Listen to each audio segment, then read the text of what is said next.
Assalamualaikum warahmatullahi wabarakatuh.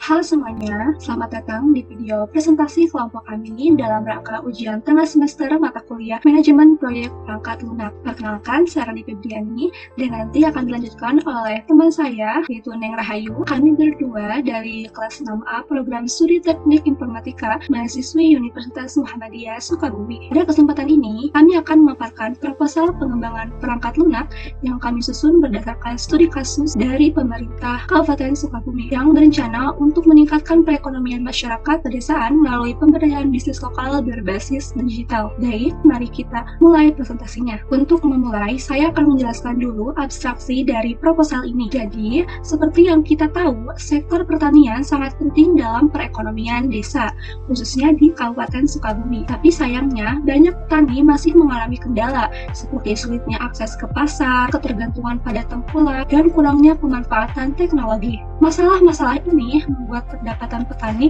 menjadi rendah dan tentunya mempengaruhi kesejahteraan mereka. Nah, melalui proposal ini, kami akan mengusulkan solusi berbasis teknologi, yaitu sebuah aplikasi mobile Android yang kami beri nama 2P atau Pasar Panen.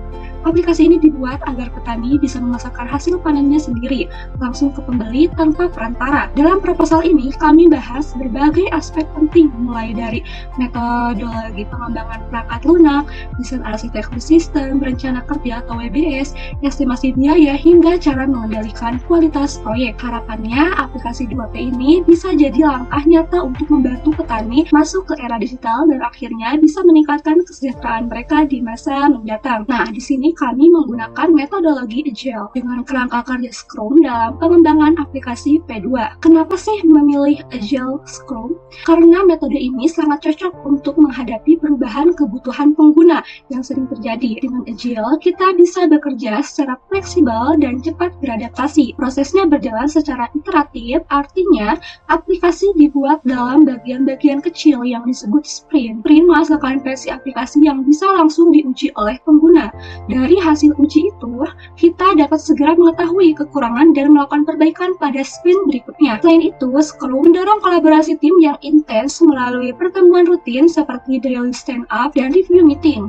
Dengan begitu, komunikasi antar anggota tim tetap lancar dan masalah bisa diselesaikan lebih cepat. Karena itulah, Agile Scrum sangat cocok digunakan untuk proyek berskala menengah seperti aplikasi P2 ini, yang memiliki kebutuhan yang dinamis dan seringkali berubah. Kemudian, arsitektur sistem yang kami gunakan adalah model client server dengan pendekatan tier atau 3 lapisan utama. Ini adalah cara yang efektif untuk memisahkan tugas dan tanggung jawab dalam sebuah aplikasi agar lebih terstruktur dan mudah dikembangkan. Yang pertama adalah presentation layer atau front end. Ini adalah bagian yang berinteraksi langsung dengan pengguna. Di sini kami menggunakan teknologi seperti React.js atau Flutter Web yang memungkinkan tampilan antarmuka atau UI menjadi interaktif dan responsif. Jadi, pengguna bisa dengan mudah menggunakan aplikasi ini lewat browser dengan tampilan yang menarik dan mudah dipahami. Kedua, application layer atau backend. Lapisan ini adalah otak dari sistem.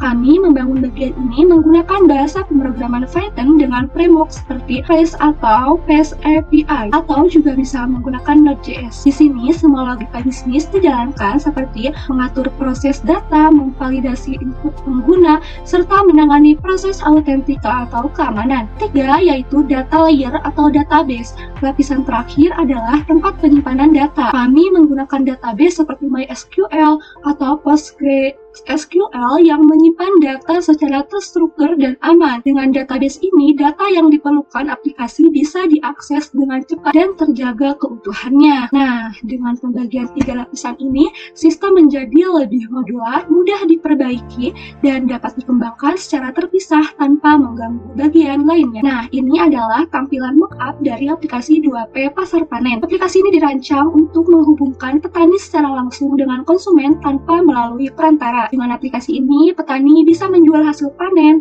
menentukan harga sendiri, dan menerima pesanan langsung dari pembeli. Tujuannya adalah proses transaksi menjadi lebih cepat, efisien, dan menguntungkan bagi kedua belah pihak. Di bagian atas tampilan, ada sapaan personal dan lokasi pengguna.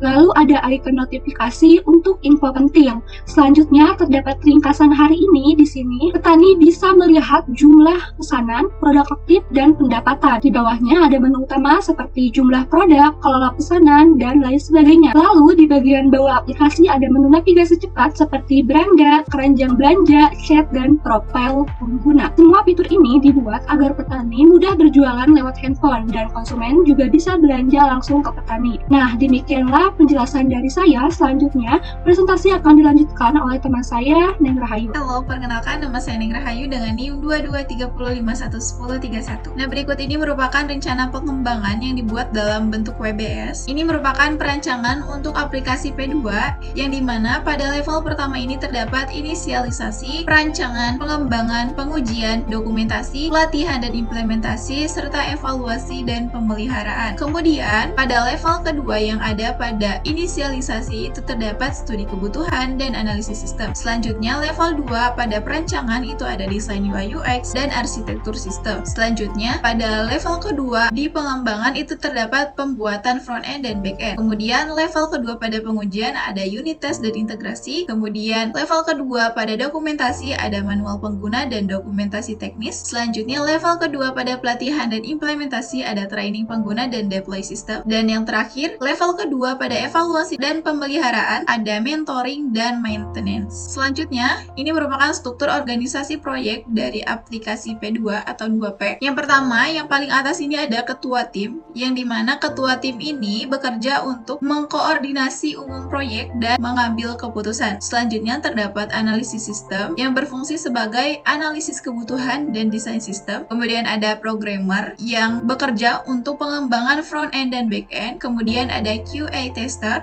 yang bekerja untuk pengujian dan validasi sistem. Selanjutnya ada instruktur pelatihan yang bekerja untuk pelatihan pengguna karena nantinya akan ada pelatihan untuk aplikasinya agar pengguna lebih tahu dan lebih paham cara penggunaan aplikasinya. Selanjutnya terdapat admin yang berfungsi untuk mengelola data dan dokumen. Nah, berikut ini merupakan rencana anggarannya. Pada tahap pertama ini ada kegiatan persiapan. Untuk kegiatan persiapan ini subtotal keseluruhannya adalah 1 juta. Kemudian pada kegiatan koordinasi dan konsultasi untuk subtotalnya itu adalah 1.600.000. Kemudian pada tahap kedua ini terdapat kegiatan yaitu normalisasi dan migrasi basis data. Untuk subtotal biayanya adalah 1.100.000. Kemudian untuk kegiatan prototype software itu subtotalnya adalah 5.800.000. Kemudian untuk testing dan uji coba ini subtotalnya adalah 1.600.000. Kemudian untuk tahap ketiga yaitu evaluasi dan perbaikan software untuk subtotal keseluruhannya adalah 4.350.000. Kemudian untuk pendukung yaitu pembuatan laporan awal, antara dan akhir itu subtotalnya adalah 1.325.000. Dan untuk pajak dan pengeluaran tak terduga total keseluruhannya adalah 10.871.250. Jadi untuk rencana anggaran keseluruhan dari aplikasi P2 ini adalah 27.600.046.250. Nah, rencana pengendalian kualitas perangkat lunak untuk memastikan aplikasi P2 selesai tepat waktu dan sesuai anggaran, pengendalian kualitas dilakukan secara menyeluruh di setiap tahap dengan pendekatan agile. Strateginya meliputi yang pertama, review kebutuhan di awal untuk memastikan kesesuaian sistem dan kebutuhan pengguna. Yang kedua, kode review berkala untuk menjaga kualitas kode. Ketiga, pengujian unit, integrasi, dan sistem tiap akhir sprint. Yang keempat, UAT bersama pengguna akhir. Yang kelima, dokumentasi lengkap teknis dan pengguna. Yang keenam, monitoring waktu dan biaya mingguan oleh ketua tim. Dan yang ketujuh, pendekatan ini memastikan proses berjalan efisien, minim risiko, dan hasil akhir berkualitas. Nah, berikut ini merupakan rencana waktunya yang dimana aplikasi P2 ini nantinya akan direncanakan pembuatannya yaitu selama 8 bulan. Nah, untuk bulan pertama ini ada persiapan dan koordinasi dan konsultasi. Kemudian bulan kedua dan bulan ketiga ada analisis kebutuhan sistem dan normalisasi dan migrasi basis data. Dan pada bulan ketiga juga ada laporan awal. Kemudian pada bulan kedua ada prototype software dan pembuatan software, yang dimana pembuatan software ini dilaksanakan selama 3 bulan, yaitu pada bulan kedua, ketiga, dan keempat. Kemudian testing software dilakukan selama 3 bulan, yaitu pada bulan keempat, kelima, dan keenam. Karena nantinya untuk testing software ini pasti ada error atau ada beberapa masukan dari pengguna, jadi nanti kita pada testing software ini juga melakukan beberapa perbaikan. Kemudian overall testing dilakukan pada bulan ke-6, kemudian laporan antara dilakukan pada bulan ke-7,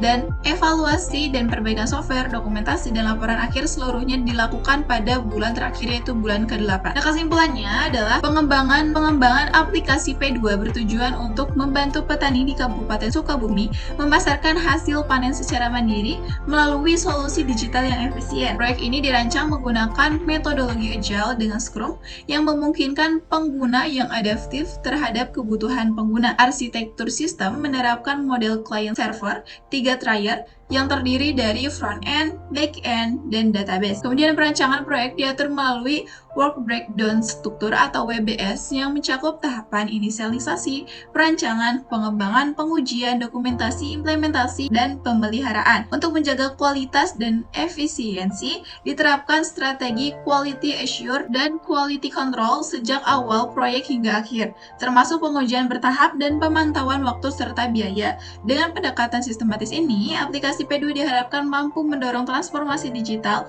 di sektor pertanian dan meningkatkan kesejahteraan petani secara berkelanjutan. Baik, mungkin itu saja yang dapat saya sampaikan dan rekan saya sampaikan. Apabila terdapat kesalahan, mohon untuk dimaafkan. Terima kasih. Wassalamualaikum warahmatullahi wabarakatuh.